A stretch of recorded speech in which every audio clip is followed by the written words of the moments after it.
Hello, friends. So last week, folks were really enjoying the floor work portion of the class. So I'm going to try and do a shorter sequence that has the floor work. So slippery surface is always handy dandy for this stuff. But if you don't have it, being on a carpet, having socks, that kind of thing might be helpful. And as I say that, I'm going to actually put my socks back on because it's just a little chilly in the space this morning. Wearing warmer clothes when you're doing something like this, because you're definitely not going to build up a lot of body heat. So if you're in a cold environment, you know, making sure you have stuff to make sure you don't get too cold. Come onto your back. And from your back body, you're just going to go ahead and have the arms come out about 45. You can have the feet a little wide and lean the knees in and just pause for a moment. And the first thing I'd love you to do is feel the floor coming up to you, right? Whether it's your floor, your bed, the ground, the mat, whatever's underneath you, just feel it coming up to support you. And then, you know, soften and widen down into it. It's gotcha. You're safe here, right? And that may sound silly, but allowing your body to know that it's safe. And actually, by the way, something as simple as opening your eyes and kind of looking over your right shoulder or around the room, seeing that there's no harm that's going to be coming your way, back to center, and then maybe looking over your left shoulder, and again, just looking around, noticing that everything is okay in your space. And you may mentally know that, but having your eyes visually cue the brain to know that is very powerful.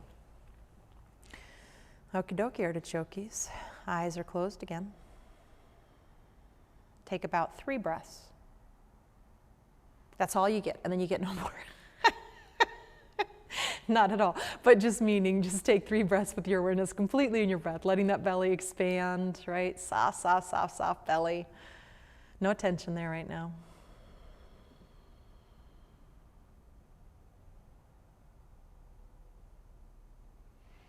Okay, so walk your feet back into hip distance. You're going to just let your right leg fall out to the right and slide forward. Fall out, left leg falls out to the left and slides forward. And just pause for just a moment here. Now we're going to go ahead and we're going to reach our fingertips up, and then if it's okay with your shoulder girdle, go ahead and reach over. You could grab elbow points or just leave the arms teed out if it feels like too much for your shoulder first thing. You're going to flex your feet, and we're going to push more through our right heel and reach our right fingertips back, and so we're just getting length from the whole right side body. Yeah, coming back to center, and then push the left heel forward and lengthen your left fingertips back. And back to center. One more time, reaching the right fingertips back. Anyone with shoulder injuries, another option would be to have blocks underneath, and so you're propped a little higher, back to center. And then reaching the left fingertips back, left heel forward, and back to center. Go ahead and bring those arms back down by the side. And pausing there, just noticing the body. Next piece is half bound angle. So we're going to do it with a really gentle slide. We're going to slide our right heel towards our pubic bone with the right leg wide. Now when I watch people do this, I watch people really get rigorous and really try to yank that heel up. That's not the part that's the interesting part, right? So subtle. Push that heel down towards the ground. Only come up as far as you can without engaging all the muscles. So that right heel just slides up, letting that right leg get wide and heavy, and you'll start to get a nice length in the inner groin area, right? Pushing that heel down. I want you to bring your awareness to the back side of your body, right leg again. As that right heel pulls up, I want you to think about how at your SI joint, right between the sacrum and that right side of the hip, you have that little rocking motion, and even in the low back, you're getting a little bit of motion, right? Push that right heel forward. So this is pretty subtle stuff. Left leg, left heel slides back, left leg wide, left leg heavy. Sliding that forward, and again, I'm not pulling my heel all the way up to my pubic bone, right? I don't even know if I get probably a little past my knee, if even. Let me pay attention to that. Yeah, I'm a little past my knee, barely. And then reaching that down, not meaning that's where you need to get to, meaning that's not, it's really about this softness that's happening. And as that left leg goes wide, I might feel how my right hip picks up a little bit, my left hip drops down, so I'm starting to play with my sacrum, my SI joints, my low back juncture to the sacrum, etc. One more time with that left leg. And then slide that down and out. And just pause and see if your body feels differently than it did just moments ago. And this time, you're going to go ahead and you're going to slide that right heel up and then put the right foot down on the ground. Now from there, we're going to go into a little side stretch, or a twist, I should say. You're going to let that right knee fall across the body and bring it back up. So it's not a very big twist yet. We're going to get progressive. You know I love progressive, right? As that right knee moves over, this time maybe the right hip lifts a little bit, and I can kind of push into that right foot to help with that, by the way. Back to neutral, we're calling this. And then as I go a little further, I might push, and now I'm lifting up maybe my hips and my low back, my side waist, and coming back down. Maybe this time, see if you can't even lift up the kidney. Yeah, as you rock in, that kidney might lift. And next time we're going to go into it and we're going to hold it. So this time move into that twist. Maybe that right knee hugs up towards the left armpit. I can put a block under that leg. I can put my hand under that leg. I can put my left hand on top of that leg. That right arm might tee out. And then from there, your right head, not your left one, your head might turn to the right. Soften that right shoulder down and breathe. If you're in a hurry to get somewhere, why? Why are you? Explore your body. What do you feel in there? Use this as a place to explore the breath and how breath can continue to open the body, right? Use this as a place to explore and start to tune into sensations. And it doesn't have to be just in the part that's stretching. Maybe you notice if you can feel anything in the left side of the cheek, right, etc. Go ahead and release that right foot back and down and slide that leg all the way out. And just pause for a moment. I'm wondering if your right side body feels different than the left. And twists bring us across both sides, but that was a little more intensely probably in the right side than the left. So let that leg goes wide, right? Slides out as you push and get that foot down to the ground. I didn't say that very well. Hopefully you're with me. And then go ahead and just let the leg fall over to the right for a second. We don't lift the hip. And come back through center. This time as we come over, maybe we lift that hip just a little bit. Yeah. I find pushing into my foot is a helpful tool. And release back to what we're calling neutral. And this time, maybe my hip and a little bit of my waist start to come up. And this next time I see about my kidney joining the party, right? The come up party, is that such a thing? And then go ahead and lie back down. And then this time we're going to go all the way in. So now go ahead and roll onto your right side body and bring that left knee in, if that's suitable. Otherwise, just go back to one of the other stages, right?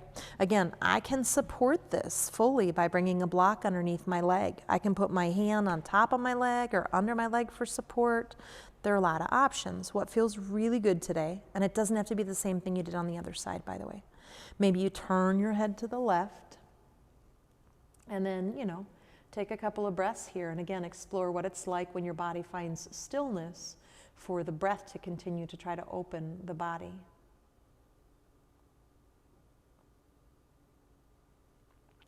Bringing awareness into any sensation that you notice in the body. And there are the obvious ones, right? What I call the dominant ones that, you move in and there's a big stretch or like a little pinching or whatever that might be. But, tune into other parts too. Notice there's still sensory information coming in from our entire body. We just don't usually sense it all. And then go ahead and bring that left foot back down and let the knee go wide and slide the leg out. If you feel like you need to move your hips after the twist, you can pick your hips up and roll them back down. Take a breath there. Think Shavasana. Notice the body. So it's funny, for all of the different types of yoga I've done in the past 20 years, this is the most powerful for me, and it might be because this is where I am at this point in my life and what my body most wants, but I can be pretty rigid and pretty aggressive with my movements, and I used to think I need to be really strong and I need to be able to do these fancy poses and exotic. This is what yoga is.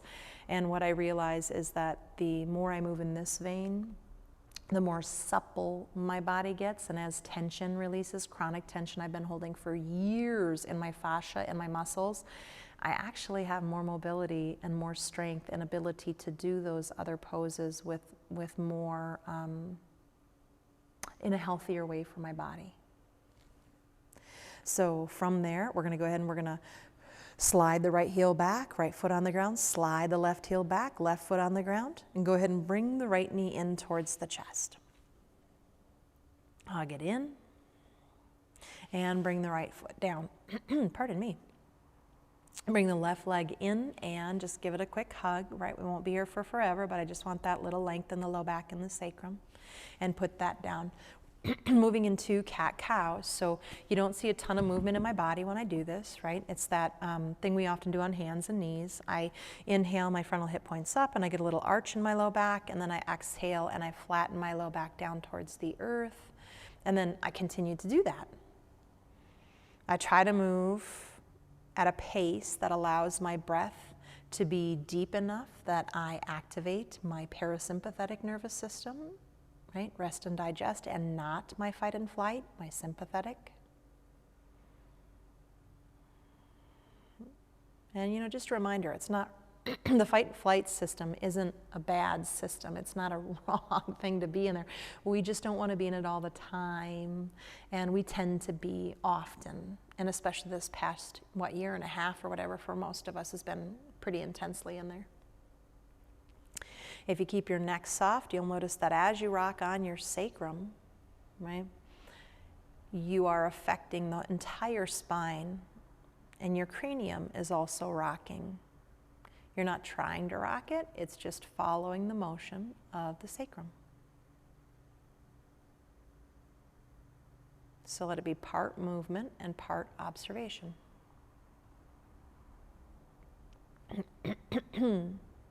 And then go ahead and pause. Find your neutral when you feel complete there.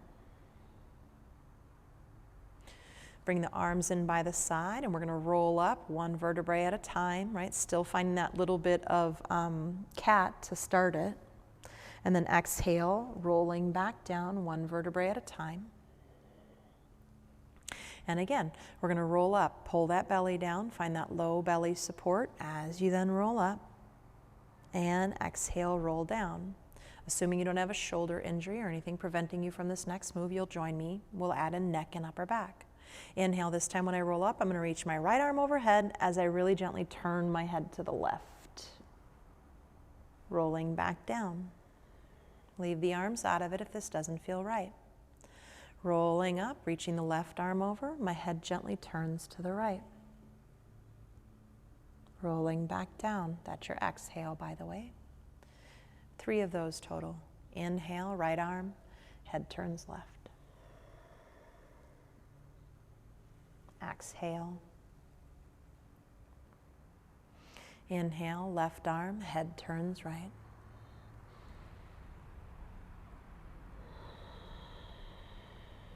One more on each side. Inhale, bridge, right arm, head turns left. Exhale down. Last one. Inhale up, left arm lifts, head turns right. Roll back down. I'm trying to make this a fairly short sequence time-wise, right? I've had some folks requesting shorter versions. So just have those arms about 45, think Shavasana. Find those shoulder blades under you, but not so deeply that your low-floating ribs lift, right? It's all finding that happy medium, or what I call sometimes the Goldilocks position, right? And now just really gently rock your head to the right, back through center, and rock the head to the left. Back through center, rock the head to the right one more time just like that. Back to center, and rock the head to the left. Now this time come to center, and you're going to pick your head up just about an inch if even. You're going to turn your head to the right like your right ear could come down, and then soften back down to the earth. So instead of my chin moving down towards my shoulder, my chin is parallel-ish to my shoulder, and I'm in rotation on what I call the axis of the spine. Pick the head up gently, roll back through center, and again, turn it on the axis to the left as far as you comfortably can, set down, and you might get a little bit towards that left ear. Again, the chin is fairly parallel to the shoulder. That doesn't have to be an exact science, but try not to let it drop all the way down in like we just did with our rock. And inhale, pick it up, bring it back to center. Bring your fingertips on the bottom of the chin, and without your chin moving further to the head side of the mat or further to the foot side of your mat, take an inhale, and you're going to push straight down. So you'll feel the back of your neck lengthen, yeah? Inhale, and I mean, I feel it even in between my shoulder blades. Exhale, just push straight down. It's not a very big push, don't get aggressive. Inhale, neutral. Last one, exhale, push straight down. And then release that. Now, if like me, you have a reverse cervical curve, you might bring your hands in on either side and just really gently lift the head, pull the neck up towards its natural curve, come down on the very middle of not the sacrum, sorry, the cranium, right? And then release the arms back down and out. If you have a really overarched neck, you might be in a really great position just from having lengthened the back of the neck. So just try to find that place, we'll say, where you're not too close to the bottom of the cranium, the occipital ridge it's called, nor are you towards the crown of the head. You're right in the middle. You can extend the legs all the way out to straight, or you can walk them wide, the feet, and lean the knees in.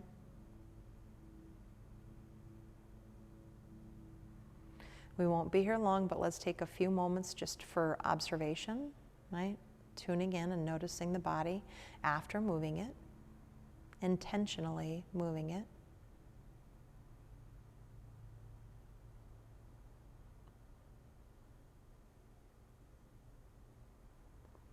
And one of the other things I find about moving in this way is that when I finish the practice, not always, but more often than not, I'm in this really beautiful, calm breath. And by calm breath, I don't mean it has to be soft belly breath. What I often find with my breath, when I start to move towards my relaxation response, is that I don't necessarily take in as deep of an inhale or as deep of an exhale, as long of an exhale, we'll say, but I feel this space, this gap that naturally happens between the inhales and the exhales, and particularly after the exhale, where sometimes it'll be interesting to notice that I'm not taking an inhale right away, and then I don't feel like I need to for quite a while, and then I'll take that inhale. And I'm not trying to force this to happen, it's just where my breath naturally goes. Now, you don't have to have that pattern in your breath, but just notice what pattern you do have.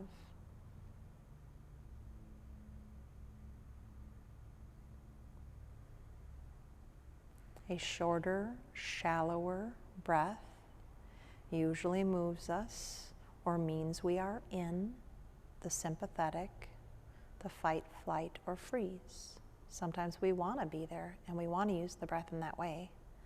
But again, more often than not, for us in today's society and where we've been with the pandemic, right? That slower, calmer, potentially deeper breath often either implies that we're already there or moves us towards activating the parasympathetic, the rest and digest.